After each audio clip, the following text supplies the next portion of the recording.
El pentagrama expresa la dominación del espíritu sobre los elementos de la naturaleza. Con esta sencilla frase sintetiza el venerable maestro Samael en el Matrimonio Perfecto la importancia de la figura geométrica que llamamos pentagrama. Su nombre viene del griego y significa 5 líneas. Otros nombres que recibe, como pentalfa o pentáculo, también derivan de la misma lengua y vuelven a hacer referencia al 5. En el primer caso son 5 alfas, la primera letra del alfabeto griego que equivale a nuestra A, y en el segundo se refiere a que tiene 5 ángulos. Ya era conocido en la antigua Mesopotamia, pero sabemos que fue Pitágoras el que le dedicó la máxima atención, estudiándolo, reverenciándolo y adoptándolo como símbolo de su escuela iniciática, según Jámblico en su vida de Pitágoras.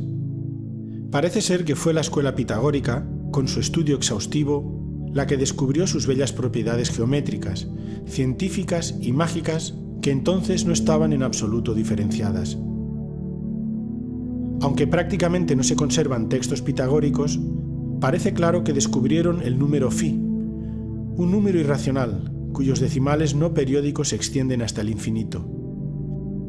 Además, todos los ángulos que existen en el pentagrama son de 36 grados, 5, 72 grados, 10, y 108, 5 interiores y 5 exteriores.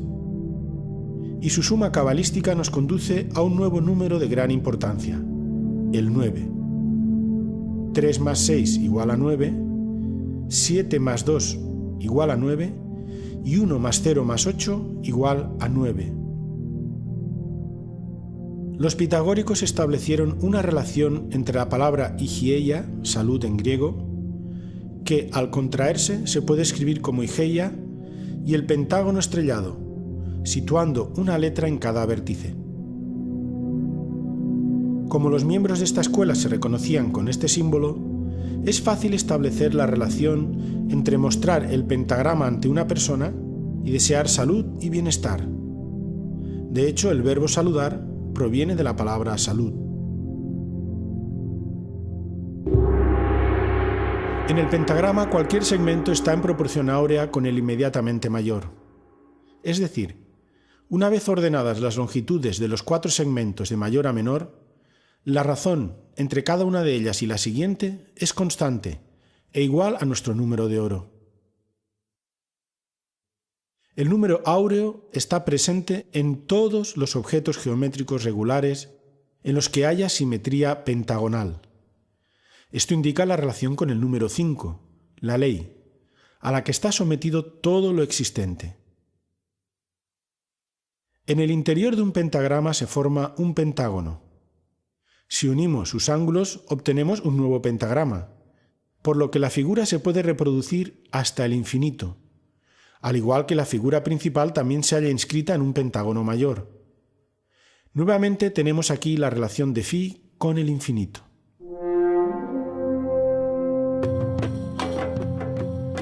Como hemos dicho, esta figura se encuentra desde época de las culturas mesopotámicas. Es utilizada por Pitágoras como símbolo de su escuela y pasa a través de Platón hasta Vitruvio, persistiendo a lo largo de los siglos en los trazados de los arquitectos y en las estrellas mágicas. Luca Pacioli lo saca nuevamente a la luz y los artistas del Renacimiento lo incorporan a su obra: Leonardo, Alberti, Durero, etc. En resumen, el pentagrama como figura geométrica reúne unas características y propiedades matemáticas únicas. Todas giran alrededor del número phi o número de oro. Este número irracional, ya que no puede ser expresado por un número entero, guarda relación con el número 5, la ley divina, y con el círculo, expresión de la perfección de Dios, así como con la espiral, que es el nexo de unión entre los mundos. Indudablemente las octavas del caracol se procesan musicalmente con las notas do, re, mi, fa, sol, la, si, en forma graduativa. Si observamos cuidadosamente una escalera espiraloide, veremos una sucesión de curvas cada vez más altas, en forma tal que van precedidas por las más bajas. Esta formación, esta distribución de las curvas en la forma de cualquier espiral, es suficiente como para comprender que entre octava y octava existen también pausas musicales. A cada una de estas pausas corresponde un descenso abismal.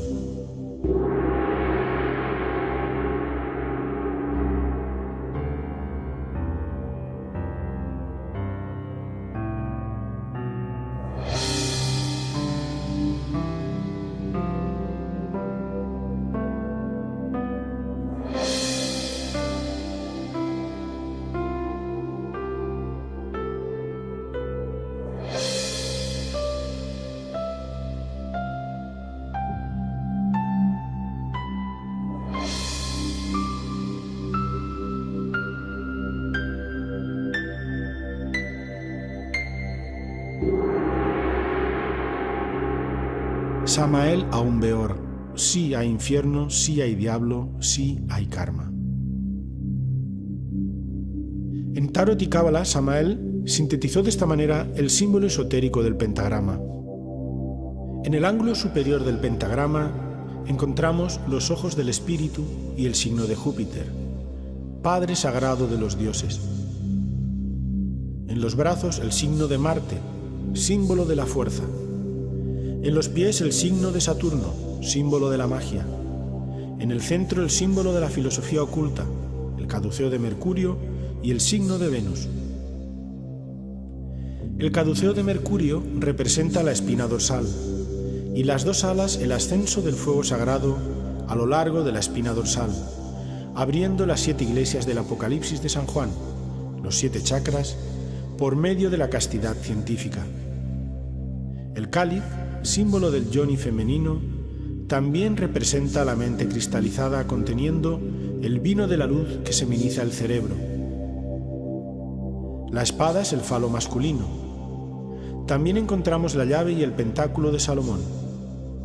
El tetragrammatón es un mantra de inmenso poder sacerdotal. Según matemáticas transfinitas, infinito más infinito igual a la pentalfa.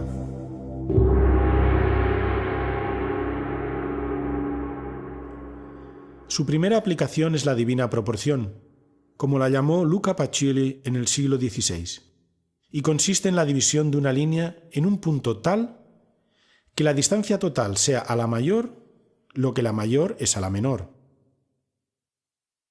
Su virtud tiene un efecto estético, pues cuando más se aproxima una forma o un cuerpo a esta proporción, más bello y perfecto nos parece.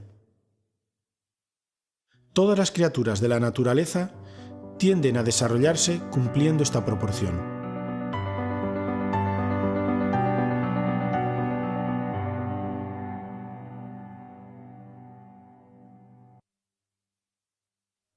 La geometría, del griego que significa medida de la tierra, es una ciencia matemática aplicada al estudio y creación de formas y cuerpos.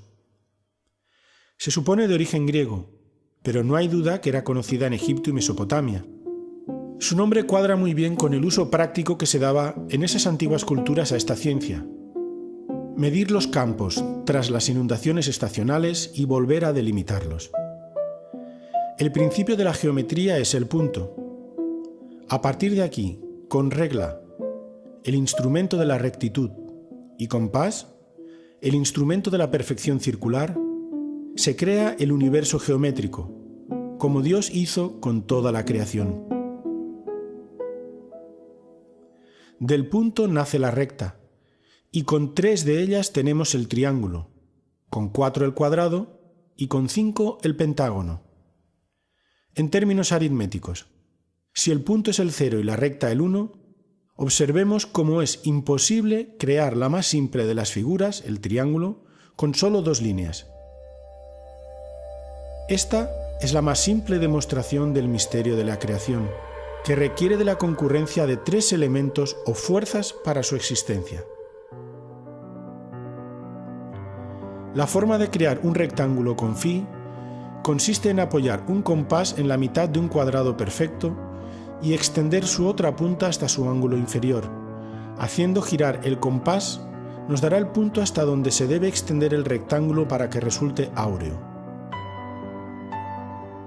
Mediante este sencillo procedimiento, podemos entender que Phi relaciona el círculo, la perfección divina, con el cuadrado y el rectángulo, ambas formas ligadas al 4, el mundo manifestado.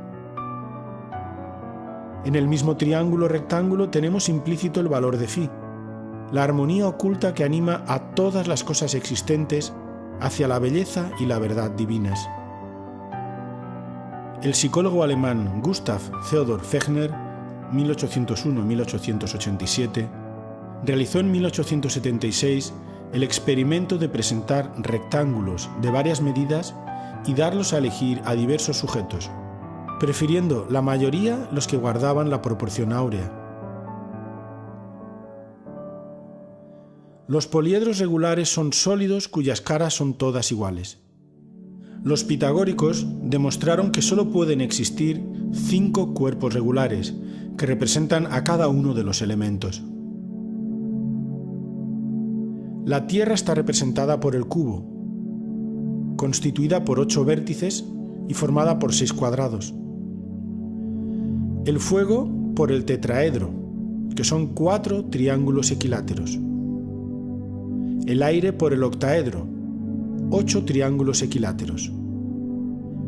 El agua por el icosaedro, con 12 vértices y 20 triángulos equiláteros. El universo o el éter está representado por el dodecaedro, formado por 12 caras, que son 12 pentágonos regulares. Todos, en especial el icosaedro y el dodecaedro, guardan estrecha relación con el número de oro. Mediante un rectángulo áureo subdividido, se traza una espiral logarítmica que permite comprender todas las relaciones armónicas que se manifiestan en la naturaleza y en el arte. Podemos apreciar cómo los cuadrados y rectángulos áureos se suceden hasta el infinito. Sobre los rectángulos se traza la espiral modelo de crecimiento de los seres vivos. Todos responden a la serie de Fibonacci. Cuando a un círculo le aplicamos la proporción áurea en un extremo, tenemos un nuevo perfecto. Y si lo hacemos en los dos extremos, conseguimos una elipse perfecta, con el aspecto típico de una galaxia. Otra maravillosa propiedad de esta proporción es que si colocamos 2 rectángulos áureos transversalmente, el vértice central queda alineado de esta forma.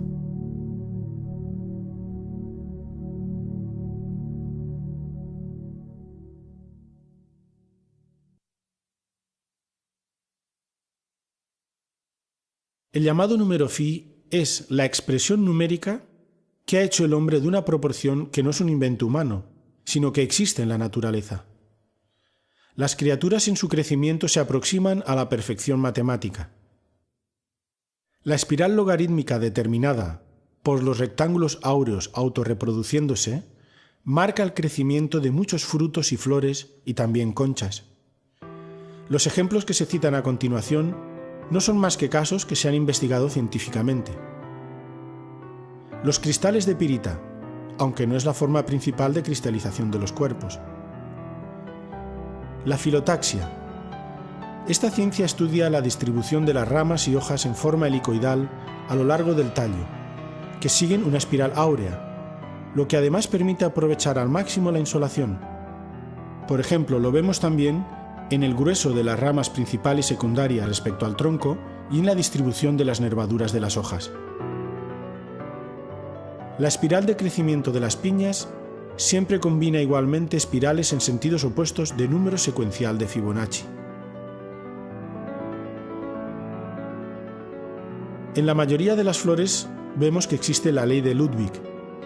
Por ejemplo, la espiral del diseño de la flor del girasol, con 21 y 34 espirales en sentidos opuestos, ambos números de la sucesión de Fibonacci.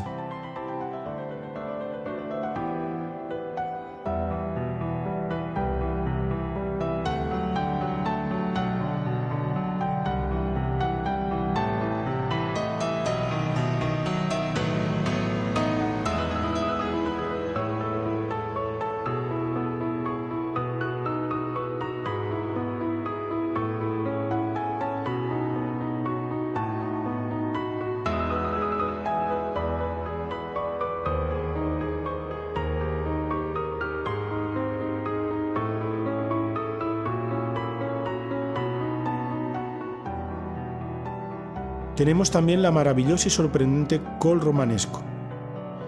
En la humildad de esta verdura se expresa la magia matemática de los fractales. En palabras sencillas, los fractales son formas en las que las partes y la totalidad son iguales entre sí. Las espirales de crecimiento nuevamente son números de la sucesión de Fibonacci. Las estrellas de mar. Al estudiar el movimiento de las abejas cuando se desplazan en un panal, se ha comprobado que corresponden con números de la sucesión de Fibonacci. Asimismo, la cantidad de abejas macho y hembra de un panal responde a la proporción áurea. Los tres tipos de espiral de los caracoles. La más espectacular quizás sea la concha del Nautilus, cada una de cuyas espirales es 1,618 veces más grande que la espiral precedente. Los pájaros. El diseño de la forma de sus colores.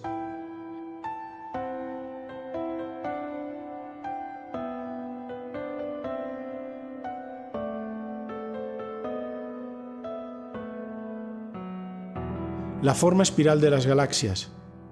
Dice el venerable maestro Samael: necesitamos llenar la bolsa inagotable de las grandes posibilidades. La bolsa inagotable de las posibilidades tiene la forma de una galaxia espiral. Para los pocos.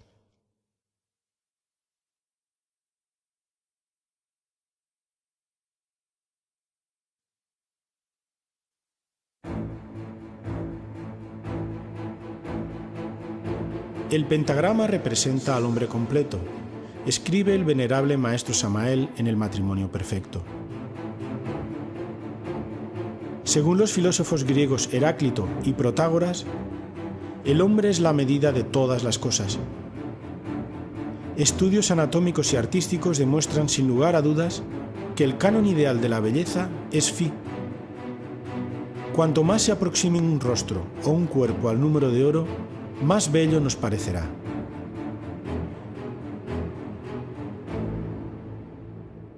Vitruvio fue el que más se extendió sobre este tema, aclarando cómo los escultores griegos descubrieron esta proporción y la aplicaron a la talla de figuras humanas, al igual que los arquitectos lo aplicaron a la erección de edificios. El hombre de Vitruvio, de Leonardo, recibe este nombre porque el artista italiano lo reprodujo genialmente según las instrucciones del arquitecto romano. El ombligo es el punto donde se debe dar la proporción, siendo el sexo la mitad exacta. El círculo tiene su centro en el ombligo y el cuadrado en el sexo. De hecho, todas las proporciones de las partes principales del hombre obedecen a la proporción áurea. Los ventrículos del corazón humano recuperan su posición inicial en el punto del ciclo cardíaco que corresponde a la sección áurea. En la distancia del brazo a la punta de los dedos, del codo a la punta de los dedos, en la mano desde la muñeca al índice y en las falanges de los dedos de una mano encontramos la proporción áurea. En la altura y la posición del ombligo, en la proporción entre la anchura de la boca y la nariz, etc. Zeising ha estudiado las proporciones de miles de cuerpos y la tendencia es aproximarse a las medidas ideales marcadas por Phi. En el hombre son 8/5 y en la mujer 3/5.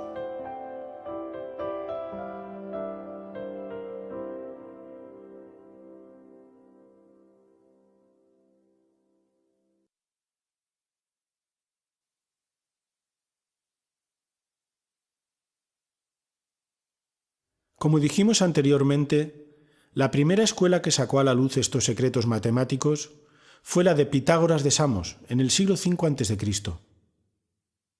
Si bien se guardó de explicar públicamente la relación de las matemáticas sagradas con el desarrollo espiritual, pues era una escuela iniciática, es posible rastrear en el devenir de la historia de Occidente la presencia de estos conocimientos a través de dos vías: la teórica o literaria, los escritos de filósofos, matemáticos y artistas, y la artística, sobre todo la arquitectura, y en menor medida la escultura y la pintura.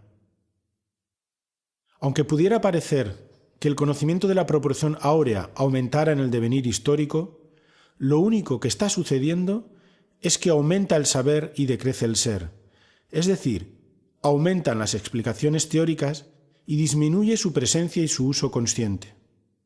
Esto guarda estrecha relación con el alejamiento progresivo de la humanidad de lo divino, de la fuerza que puso en marcha el universo y creó al hombre.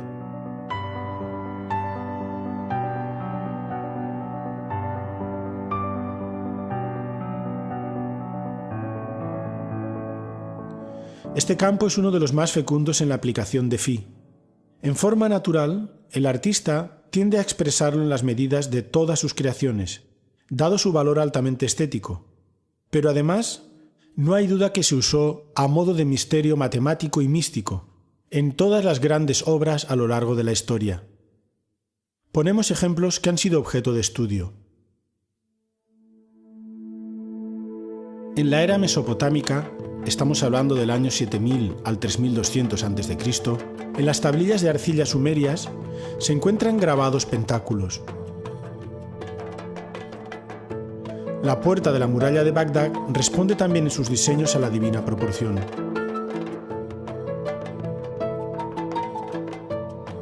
A partir del 4700 oficialmente en Egipto, podemos afirmar que toda manifestación de la religiosidad egipcia, en lo que ahora llamamos arquitectura, escultura y pintura, responde escrupulosamente a la proporción áurea, sin la cual no se concibe ninguna creación humana dirigida a los dioses. Podríamos poner como ejemplo la planta de cualquier templo del antiguo Egipto, Abidos, Edfu, Dendera, etc. El ejemplo quizá más conocido es la Gran Pirámide. En ella el cociente de la altura de cualquiera de los triángulos que la conforma y su lado es 2 phi.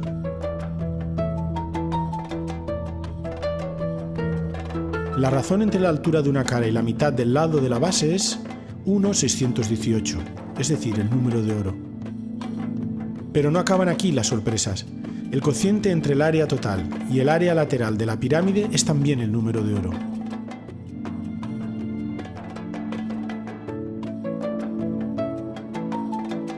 Y por si fuera poco, el cociente entre el área lateral y el área de la base sigue siendo el número áureo.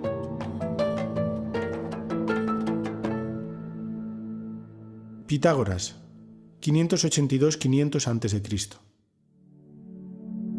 Instruido por Tales de Mileto, Anaximandro y Anaxímenes, con su escuela iniciática es el primero en desvelar estos secretos, aunque no directamente, ya que se trataba de una escuela de misterios, por lo que prácticamente no se conservan escritos propiamente pitagóricos, sino que se conocen a través de otros autores. Sin duda, su conocimiento fue extraído de Egipto, donde fue iniciado en los templos de sabiduría. Los elementos identificativos en los que basaban su conocimiento eran: el dodecaedro.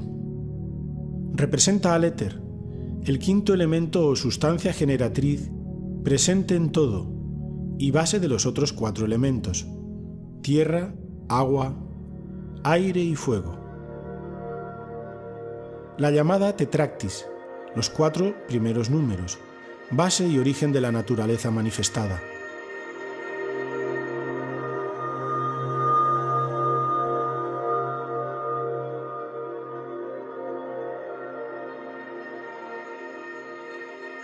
El triángulo rectángulo, que representa la inconmensurabilidad, como virtud divina presente en todo lo existente. Su demostración es el famoso teorema de Pitágoras. La suma del cuadrado de los catetos es igual al cuadrado de la hipotenusa. El mismo pentagrama usado como símbolo de identificación de la propia escuela pitagórica y también fuente de salud. Según Jámblico en su vida de Pitágoras, la primera esencia era la naturaleza de los números y proporciones que se extiende a través de todas las cosas, de acuerdo con los cuales todo está armónicamente dispuesto y convenientemente ordenado.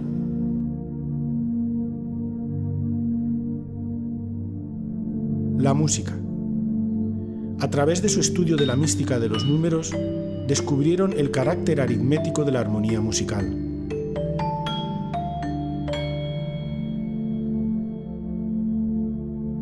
El carácter de la escuela de Pitágoras era rigurosamente científico, a través del estudio de las matemáticas, altamente artístico, por la importancia que le daban a la música, eminentemente filosófico, dado que establecieron un modo de entender al hombre y al universo que marcaba su actitud ante la vida, el modo de vida pitagórico. Y por último, profundamente religioso, ya que el fin último de todo esto era aproximarse a Dios.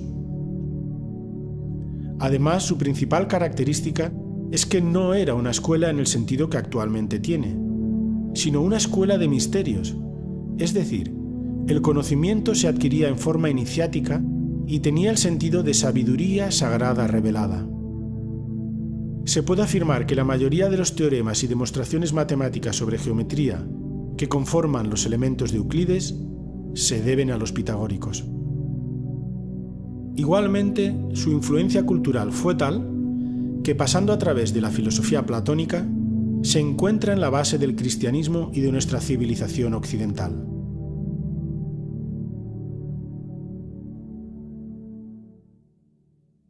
Arte de la antigua Grecia y Roma. El Partenón, 447-442 a.C., templo octástilo, períptero y dórico por excelencia, ajusta todo su espacio a la proporción áurea, siendo sus fachadas, los lados cortos del rectángulo, inscribibles perfectamente en un rectángulo áureo. Esto fue descubierto por J. Hembich, 1867-1924, y Zeising en el siglo XIX. La distribución de su planta y de las fachadas laterales también se ajustan al número de oro. Del primero, J. Hembich, se publica en 1926 The Elements of Dynamic Symmetry, donde tras el estudio de obras tales como el mismo Partenón, el templo de Apolo en Figalia, o las estatuas de Zeus en Olimpia y la de Atenea en Egina, estableció los principios geométricos de la armonía del arte griego, basado, cómo no, en el número de oro. En 1837 se descubrieron las correcciones ópticas.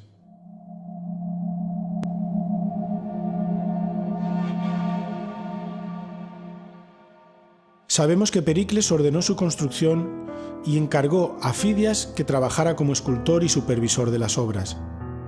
Los arquitectos a sus órdenes fueron Ictinios y Calícrates. Georgiades ha llegado a estudiar la relación entre la escala musical pitagórica y los intercolumnios del Partenón, y coinciden plenamente. Otros ejemplos son el arco de Septimio Severo, el templo de Ceres en Paestum, y en general todos los grandes templos de orden dórico. El templo de la Concordia en Agrigento, y en escultura el Apolo de Belvedere, inscrito perfectamente en un rectángulo áureo. Hasta en el campo de la alfarería se ha estudiado este asunto y se ha comprobado que el diseño de las formas de los vasos griegos responde estrictamente a la divina proporción.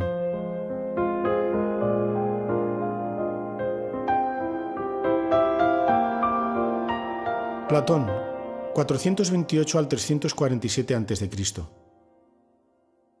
Considera la proporción áurea como la mejor relación matemática.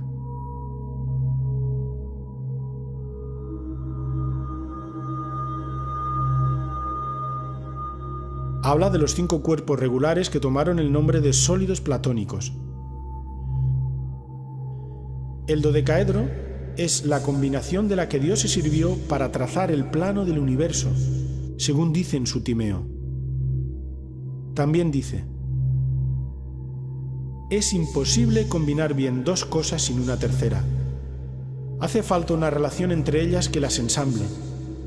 La mejor ligazón para estas relaciones es el todo. La suma de las partes como todo es la más perfecta relación de proporciones. Esta es la naturaleza de la relación. La obra del más famoso de los filósofos griegos es tan vasta que nos limitaremos en este estudio a recordar la frase que rezaba en el dintel de la Academia de Platón: no pase quien no sepa geometría.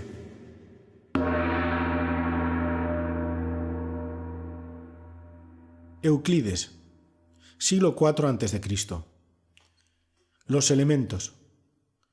Por primera vez aparece definida la proporción entre extrema y media razón. Libro 6, proposición 30. Dividir un segmento en media y extrema razón. Se dice que un segmento está dividido en media y extrema razón cuando el segmento total es a la parte mayor como la parte mayor es a la menor. Libro 4, proposiciones 10 y 11, donde se habla de la construcción del triángulo áureo, usado para la inscripción del pentágono regular en un círculo. En este triángulo isósceles, los dos ángulos iguales, 72 grados, son el doble del ángulo desigual, 36 grados. Φ se encuentra en la proporción de los lados iguales con el lado menor, por lo que recibe el nombre de áureo. Del mismo modo que el rectángulo áureo se reproduce a sí mismo hasta el infinito, generando una espiral.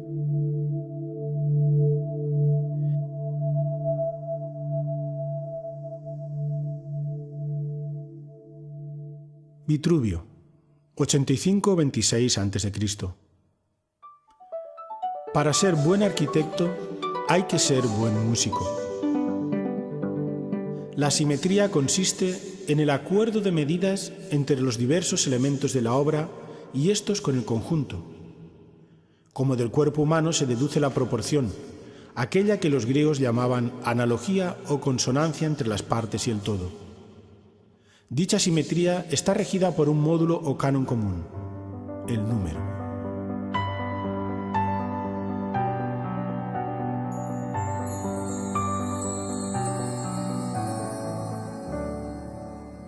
Leonardo de Pisa, Fibonacci, 1170-1250.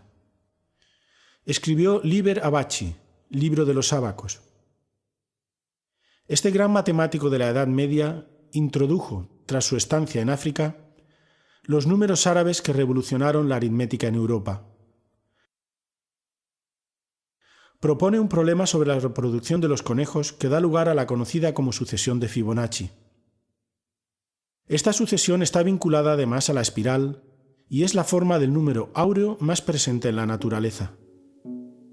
Esta progresión consiste en la adición de los números enteros con su precedente. 0, 1, 1, 2, 3, 5, 8, 13, 21, 34, 55, 89, 144, 233, 377, 610, 987, 1597, 2584, 4181, 6765 y así hasta el infinito. Por eso, la más sorprendente e importante entre las muchas propiedades de esta sucesión es que si dividimos cada número entre su precedente, el resultado cada vez se aproxima más a φ.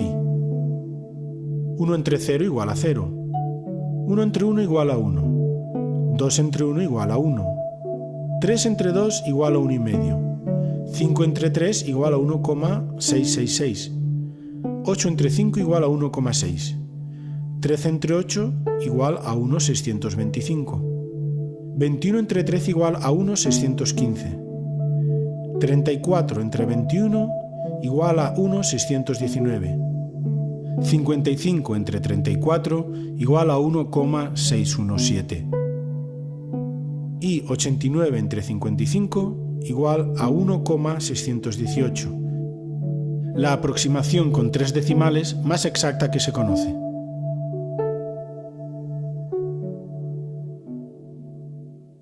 En la Edad Media, entre los siglos XI y XIV, tenemos como ejemplo máximo la Alhambra de Granada. En sus paredes se inscribe el lema de Ibn Samrak: «Sabrás mi ser si mi hermosura miras».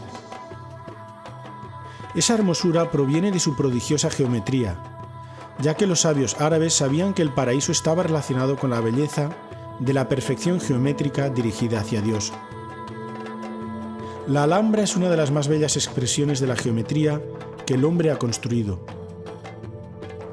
Si vamos adentrándonos en sus secretos geométricos, la admiración y veneración a lo divino se acrecienta, pues la Alhambra cumple con rigor los preceptos áureos. El segmento total es a la parte mayor, como la parte mayor a la menor.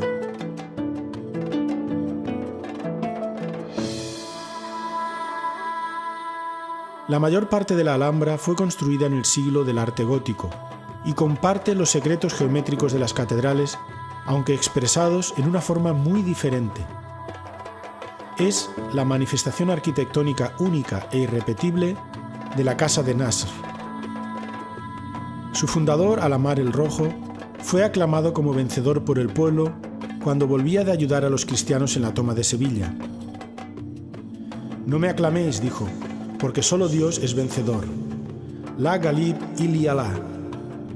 Este otro es el lema que inunda las paredes de la Alhambra. El centro de gravedad sobre el que gira toda la construcción es la Torre de Comares, con su cúpula estrellada con dos cuadrados entrelazados. La altura de la línea del centro de la estrella al suelo es igual al radio del perímetro de los 4 lados del salón. De esta torre parten las simetrías radiales que provocan los maravillosos juegos de perspectivas.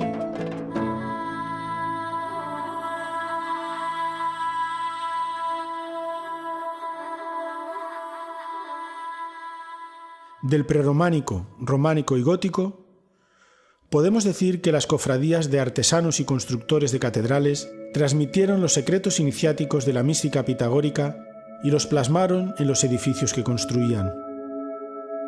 Es más, el mismo pentagrama aparece directamente en muchas construcciones, como se puede apreciar en los siguientes ejemplos: Catedral de Amiens, Rosetón Norte, la iglesia de Santa María de Lemgo, Alemania, la iglesia de San Juan de Castrojeriz, España, ermita de San Bartolomé en el cañón del río Lobos, Ucero, Soria, Rosetón Mudéjar en Calatayud, etc. Es fácil también encontrarlos en las marcas de picapedreros de casi todas las épocas. Se puede afirmar que prácticamente toda la arquitectura religiosa medieval, especialmente las catedrales góticas, observan fielmente la proporción áurea, como si los constructores consideraran imposible construir sin semejante principio matemático. Curiosamente, no se conserva ningún escrito de esta época sobre la aplicación de las matemáticas sagradas a la erección de edificios.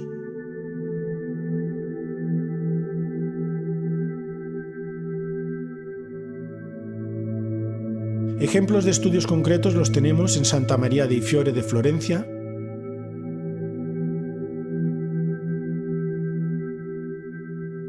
la fachada de Santa María Novella,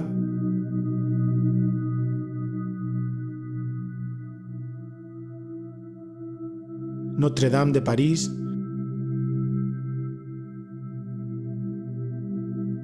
la Catedral de Colonia,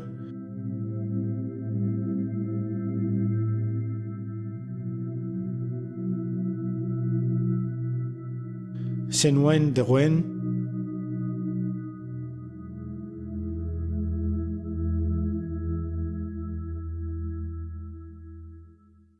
Leon Battista Alberti, 1404-1472. Arquitecto y una de las figuras más importantes del Renacimiento, define la belleza como una armonía de todas las partes en cualquiera que sea el objeto en que aparezca, ajustadas de tal manera y en proporción y conexión tales que nada puede ser añadido, separado o modificado más que para empeorar. Alberti también establece su analogía musical en De Re a Edificatoria. Los números por medio de los cuales el acorde de sonidos afecta a nuestros oídos con placer deben de ser los mismos que agraden a nuestra vista y nuestro pensamiento. Por tanto, todas nuestras reglas para determinar las proporciones debemos obtenerlas de los músicos, que son los grandes maestros de esta clase de números.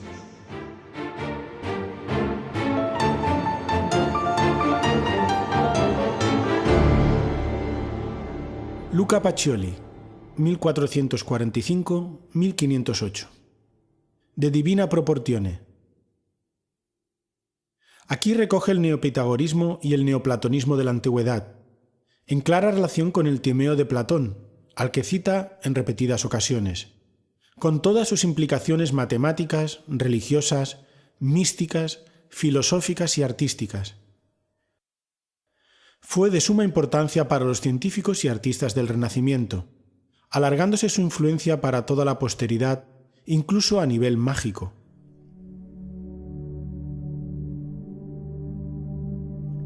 El nombre de Divina Proporción es usado por primera vez y coloca a la razón áurea como el principio divino universal de la belleza, el cual debe ser usado para cualquier obra que el hombre emprenda en cualquier terreno, especialmente el artístico.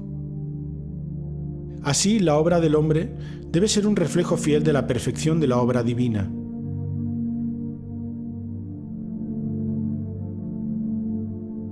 En el capítulo 2 de la Divina Proporción, Luca Pacioli escribe: Omnia consistum in numero, pondere et mensura. Es decir, que todo aquello que se encuentra distribuido por el universo inferior y superior se reduce necesariamente a número, peso y medida. En el capítulo 5, el monje franciscano explica por qué esta proporción matemática merece el nombre de divina. 1. Es una sola y no más, y dicha unidad es el supremo epíteto de Dios mismo. 2. La divina proporción se corresponde con la Santísima Trinidad. Así como en divinis hay una misma sustancia entre tres personas, de igual modo una misma proporción se encontrará siempre entre tres términos. 3. Así como Dios es indefinible, también la divina proporción no puede nunca determinarse con un número inteligible. 4. Dios nunca puede cambiar y está en todo. Así también es la divina proporción. 5. Así como Dios confiere el ser a la virtud celeste, llamada quinta esencia, y mediante ella a los otros cuerpos simples, es decir, a los cuatro elementos, tierra, aire, agua y fuego, que tienen su forma propia, cubo, icosaedro, octaedro, tetraedro, nuestra Santísima Proporción confiere el ser formal, según el antiguo Platón en su Timeo, al cielo mismo, atribuyéndole la figura del dodecaedro.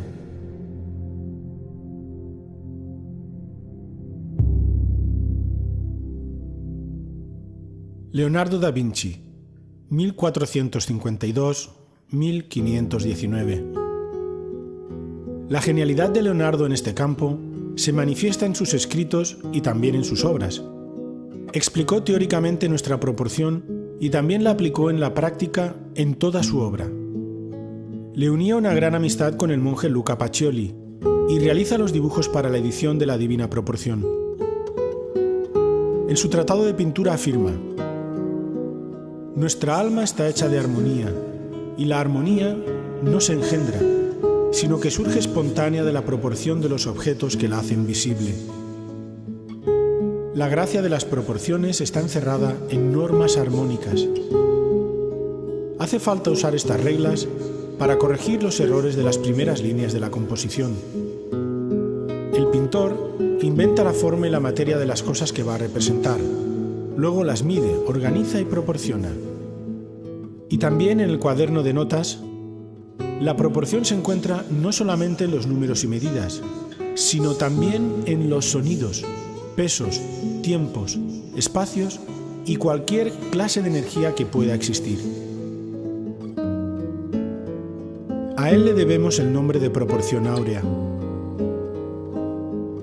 La pintura más famosa de todos los tiempos, la Gioconda, también está ejecutada con la Divina Proporción, así como la Santa Cena y la Anunciación.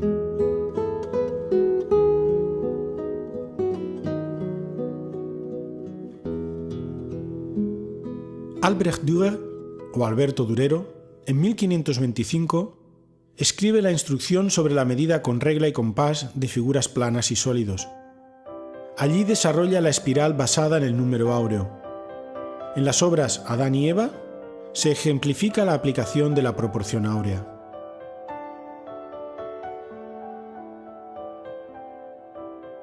A pesar de los numerosos ejemplos, su uso no estuvo generalizado, sino más bien restringido a unos pocos maestros.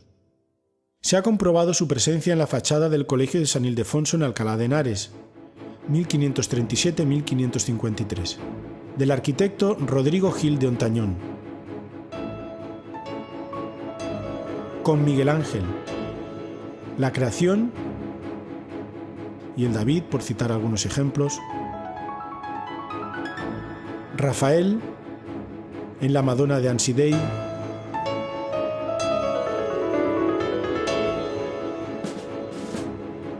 En el Bautismo de Cristo de Piero de la Francesca. En la Primavera de Botticelli. En el Greco, con el entierro del conde de Orgaz.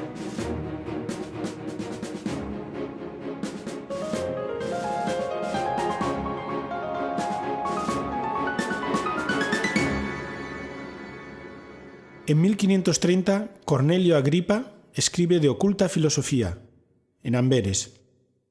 Es un tratado de magia que incluye un libro de cábala donde habla del pentagrama y lo asocia a las propiedades del 5.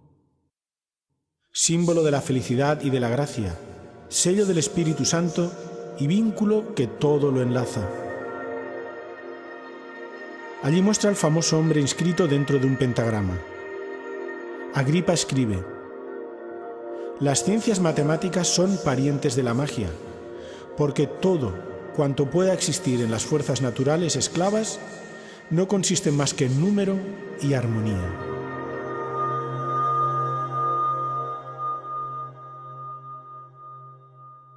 Paracelso, 1493-1541. Además de médico y alquimista, su sabiduría se extendió a la magia y reduce todos los símbolos de poder sobre las potencias invisibles a dos solamente: el hexagrama o sello de Salomón, macrocosmos, y el pentagrama, microcosmos, el signo más poderoso de todos. De nuevo vincula la salud al pentagrama, símbolo perfecto de armonía, cuyo desequilibrio genera la enfermedad.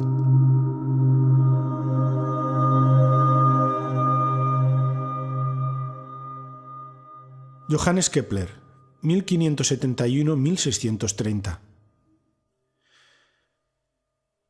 Edita en Tubinga en 1596 Mysterium Cosmographicum. Es el descubridor de la proporción matemática de las órbitas de los planetas, entre otras cosas, y escribe: la geometría tiene dos grandes tesoros. Uno es el teorema de Pitágoras y el otro es la sección áurea. Si el primero es una joya de oro, el segundo viene a ser una piedra preciosa. El maestro Samael escribe en 1959 en Nociones fundamentales de endocrinología y criminología: el mundo de las intuiciones es el mundo de las matemáticas. El estudiante que quiera elevarse al mundo de la intuición debe ser matemático o por lo menos siquiera tener nociones de aritmética. Las fórmulas matemáticas confieren el conocimiento intuitivo.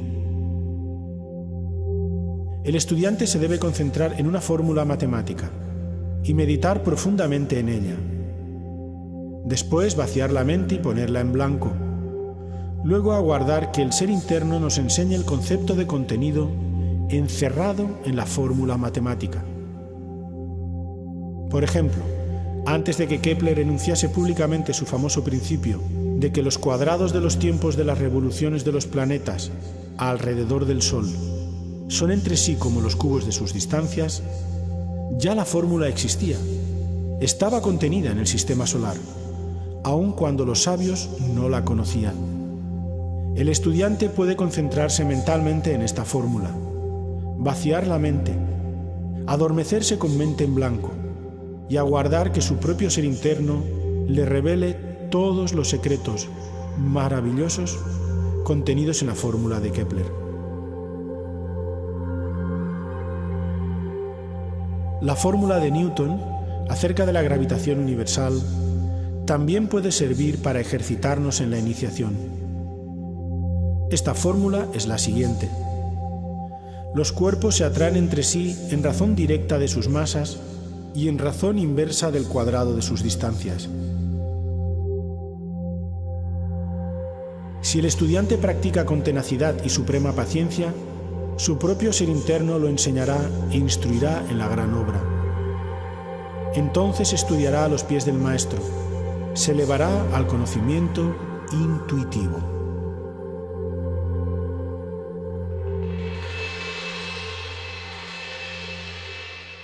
En los siglos XVII y XVIII aún decae más su uso. A pesar de ello subsisten algunos ejemplos. Palladio y toda su arquitectura. Los pastores de la Arcadia de Nicolas Poussin.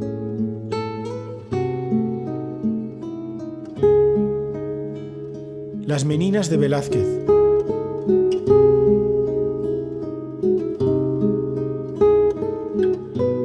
Saturno devorando a sus hijos de Goya. Los edificios de la Plaza Vendôme de París.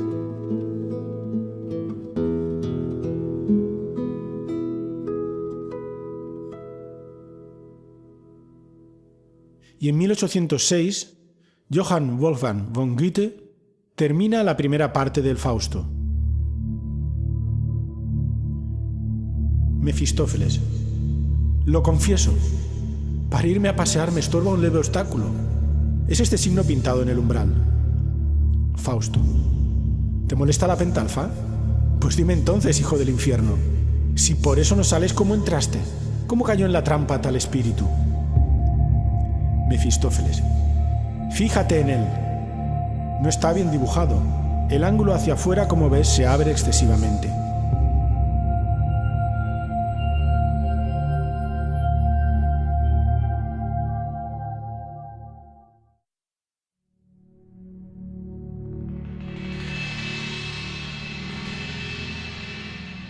El pentagrama es el signo del verbo hecho carne, dice el venerable maestro Samael.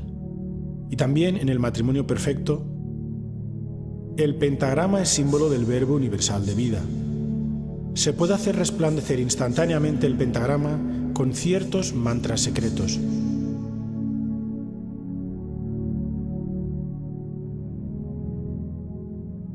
En los Upanishadas Gopalatapani y Krishna hemos hallado el mantra que tiene el poder para formar instantáneamente, en el plano astral, la terrible estrella flamígera, ante la cual huyen aterrorizados los demonios. Este mantra consta de 5 partes, a saber, Klim, Krishnaya, Govindaya, Gopihana, Vayavaya, Swaha. Al vocalizar este mantra, se forma instantáneamente la estrella flamígera ante la cual huyen aterrorizados los tenebrosos del arcano 18. El verbo cristaliza siempre en líneas geométricas. Esto está demostrado con la cinta magnetofónica. El discurso queda grabado en la cinta. Cada letra cristaliza en figuras geométricas. Basta después hacer vibrar la cinta en la máquina grabadora para que se remita el discurso. Dios geometriza. La palabra toma figuras geométricas. Estos mantras citados por nosotros tienen el poder de formar instantáneamente en los mundos suprasensibles la estrella flamígera. Dicha estrella es un vehículo de fuerza crística. Dicha estrella representa el verbo.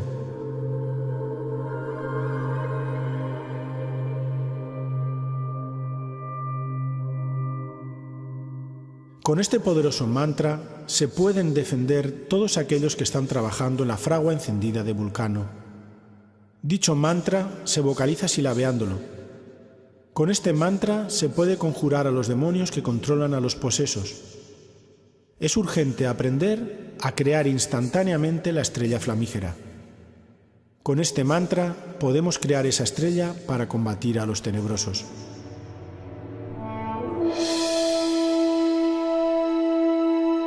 La palabra música es de origen griego y hace referencia a las musas.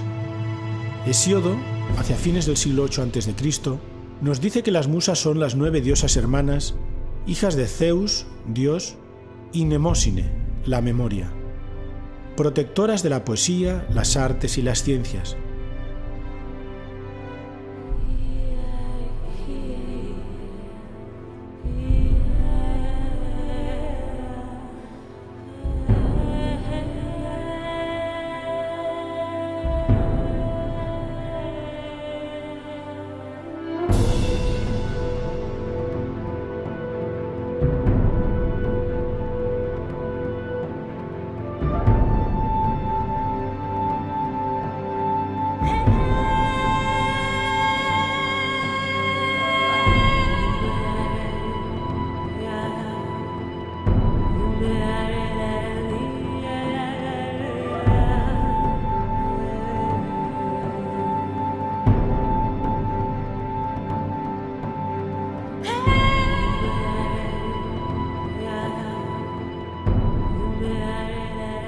Como podemos observar, el concepto de música era más amplio originalmente y estaba muy unido a la poesía, la danza, el teatro e incluso a la astronomía.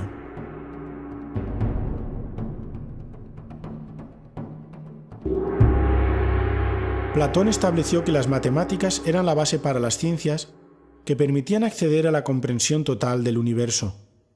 Aritmética, geometría, astronomía y música.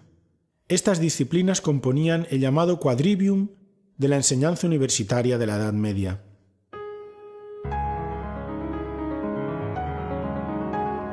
Partiendo de la base de que el sonido es una onda que se transmite en proporción logarítmica, podremos entender la naturaleza matemática de la vibración de todo cuanto existe.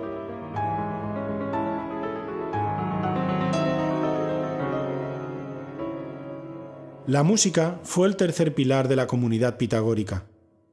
La armonía musical, cuyo descubrimiento se les atribuye, es, al igual que la lógica matemática, la manifestación del orden divino en el universo. En forma ya legendaria, se dice que los pitagóricos advirtieron la relación de la longitud de una cuerda con su vibración o sonido.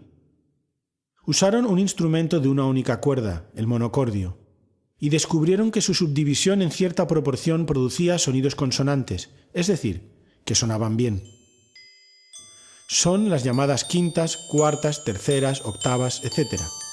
Estos intervalos se llaman así por el número de notas que contienen entre ellos. Así se estableció la llamada escala pitagórica, base de la música occidental.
Así que la música fue, pues, la puerta emocional a través de la cual se penetró en el misterio de los números. Al hablarnos sobre el paso previo a la intuición, el venerable maestro Samael se refirió así al conocimiento inspirativo. El discípulo que quiere llegar al conocimiento inspirado debe concentrarse profundamente en la música. La flauta encantada de Mozart nos recuerda una iniciación egipcia. Las 9 sinfonías de Beethoven y muchas otras grandes composiciones clásicas nos elevan a los mundos superiores. El discípulo concentrado profundamente en la música deberá absorberse en ella, como la abeja en la miel, producto de todo su trabajo. Ahora entenderemos por qué actuaba también como equilibrante emocional en el modo de vida pitagórico.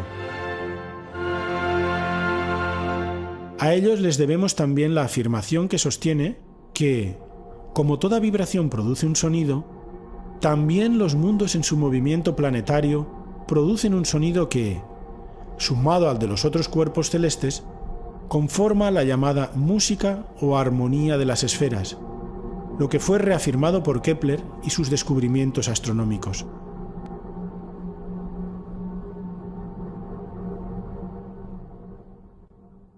Se puede afirmar que la música occidental se basa en las relaciones numéricas entre las notas 3, mediante, 5, dominante, 8, octava y 13. Las 3 primeras más la tónica forman el acorde perfecto. La nota 13ª de una escala da lugar a la nota inicial de la escala menor de la dicha escala. Todos estos números pertenecen a la sucesión de Fibonacci. Al estudiar las composiciones de los grandes maestros, por ejemplo, en el desarrollo y exposición de los temas o en la relación de compases de cada movimiento, encontramos la proporción áurea.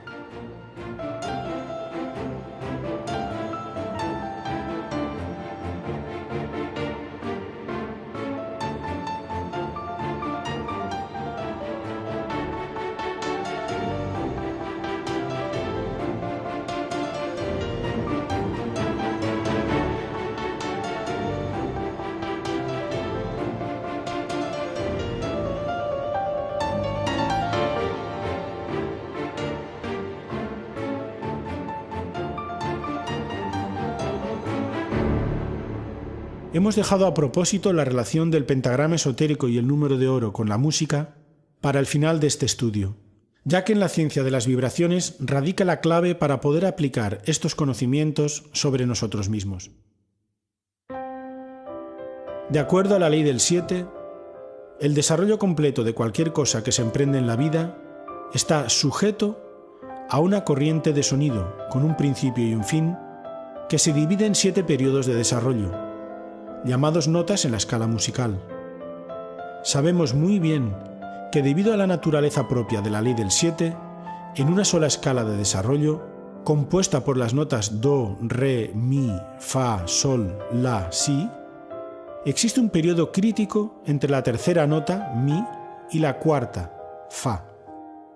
Cuando precisamente nos encontramos en ese punto crítico de la corriente de desarrollo, la crisis se traduce en adversidades, resistencias, obstáculos, falta de motivación, pérdida de interés, confusión, dudas, etc. Lo que motiva que el esfuerzo entre en un proceso en el que se inicia una línea de desviación de fuerza que normalmente lleva a practicar de forma mecánica, con desgana y desagrado, con prisas y hasta con enojo, concluyendo generalmente en el abandono de la disciplina o del esfuerzo de cualquier trabajo. Para superar esos periodos de crisis solamente existe una solución: desarrollar la capacidad de sostener las notas, es decir, desarrollar la capacidad de sacrificio para mantener el mismo ritmo de trabajo. Los cantantes de ópera saben lo que es, en áreas de gran dificultad, sostener notas de voz sin crear desarmonías, producir los famosos gallos y sin dañar sus cuerdas vocales. Igualmente, En todo esfuerzo que hagamos en la vida, en toda disciplina de trabajo que nos propongamos, en los momentos difíciles debemos tener la capacidad de sacrificio suficiente para que no se produzca desviación de líneas o roturas de la línea de desarrollo. Debemos ser inteligentes, hacernos más conscientes de lo que hacemos, revalorizar los propósitos de trabajo, tomar conciencia del valor de la práctica. El crecimiento interior se fundamenta en la superación de las dificultades. Es en los momentos críticos donde más podemos aprender a conocernos a sí mismos. Muchas veces tenemos que seguir adelante cambiando algunas cosas, variando las formas para no caer en la mecanicidad. Esto lo sintetiza el venerable Maestro Samael en Para los Pocos. En el biorritmo de la vida todo se expresa basándose en la ley de las octavas. Durante este biorritmo, en mi Fa aparece la primera crisis y en la Si la segunda crisis. La clave de los triunfadores está en superar las crisis basándose en el desarrollo de la capacidad de sostener las notas y en seguir los siguientes 3 pasos: elección, cambio y decisión.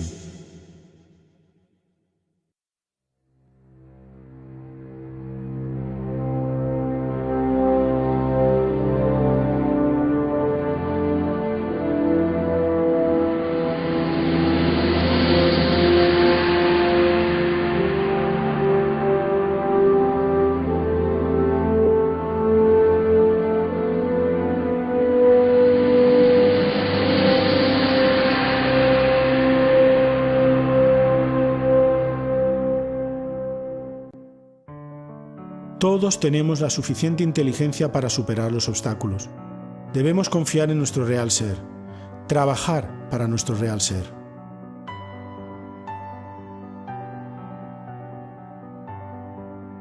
Los procesos de creación y desarrollo están regidos por la ley de las octavas musicales, que es producto de la aplicación de la proporción áurea a los sonidos, y el venerable Maestro Samael nos cita los siguientes casos. El proceso de transformación de las sustancias que entran al organismo, la transformación de las sustancias groseras en más finas, se encuentra bajo el gobierno de la ley de las octavas musicales. Y estudiemos ahora atentamente las claves que nos da el Maestro para elevarnos espiritualmente. El cuerpo planetario, cuerpo físico, vibra normalmente con las 7 notas de la escala musical: Do, Re, Mi, Fa, Sol, La, Si. Dicha escala puede repetirse en octavas superiores desde el Do hasta el Si. Normalmente los ángeles y Mahatmas viven en una octava superior y por ello son invisibles para los ojos físicos. Empero nosotros podemos elevar la tasa de vibraciones de nuestro cuerpo planetario, cuerpo físico, para pasarlo a la octava superior musical donde viven los ángeles y Mahatmas. Quien quiera elevar la tasa de vibraciones del cuerpo físico para pasarlo a la octava superior, debe utilizar para ello el ayuno, el silencio, la oración, la meditación y el buen incienso. Se hace necesario quemar buen incienso dentro de su recámara y no hablar con nadie durante el ayuno. Se hace necesario concentrarse únicamente en el ángel o maestro con el cual deseamos relacionarnos. Así, se eleva nuestra tasa de vibraciones y pasamos a una octava musical superior. Entonces nosotros subimos y el maestro baja para platicar con nosotros. Así se obtienen las famosas materializaciones de que tanto se habla en la literatura ocultista, teosofista, etcétera, etcétera, etcétera. El Cristo Social, 1964. Nos aclara también la intervención de la ley del 7, que no es más que otro nombre para referirse a los mismos principios en el mantenimiento del universo. La música, el verbo, colocado por el Logos en 7 octavas musicales, sostiene al universo firme en su marcha. Primer orden de mundos, nota Do. Segundo orden de mundos, nota Si. Tercer orden de mundos, nota La. Cuarto orden de mundos, nota sol. Quinto orden de mundos, nota fa. Sexto orden de mundos, nota mi. Séptimo orden de mundos, nota re. Después, todo vuelve al absoluto, con la nota do. Sin la música, sin el verbo, sin la gran palabra, sería imposible la existencia maravillosa de los 7 cosmos. Tratado esotérico de Astrología Hermética, 1967. Acerca de la creación de los cuerpos afirma: cuando el septenario hombre se une sexualmente al septenario mujer, se hace una suma que da como resultado el arcano 14 del tarot. No está de más asegurar de paso que el hombre tiene 7 principios, lo mismo que la mujer. El sexo es el centro más importante y más rápido del ser humano. El proceso de crear un nuevo ser se realiza dentro de la ley de las octavas musicales. Las 7 notas de la escala musical son la base de toda creación. Si transmutamos la energía creadora, iniciamos una nueva octava en el mundo etérico, cuyo resultado es el nacimiento del Soma Puchikon, el traje de bodas del alma.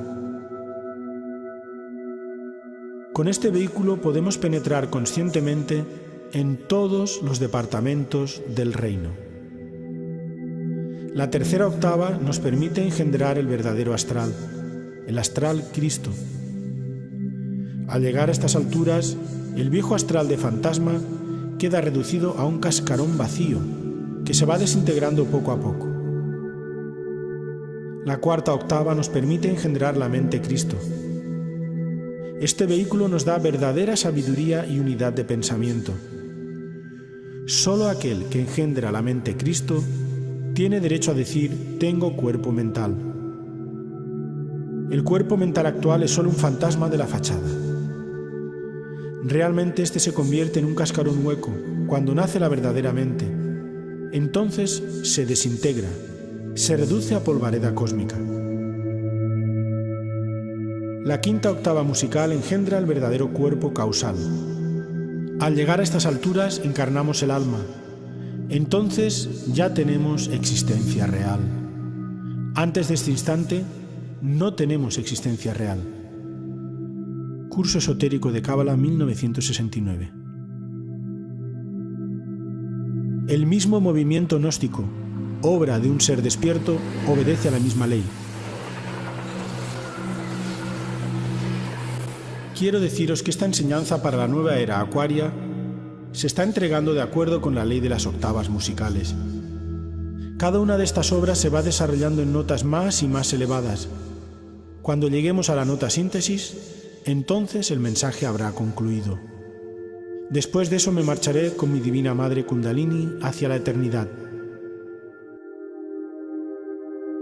Mi regreso al Tíbet, mensaje de Navidad 1969. Definitivamente, el pentagrama es la imagen perfecta de la armonía matemática presente en la naturaleza y a la que tienden todas las criaturas vivas. El descubrimiento en uno mismo de esa ley matemática nos conduce a la revelación de que formamos parte de Dios.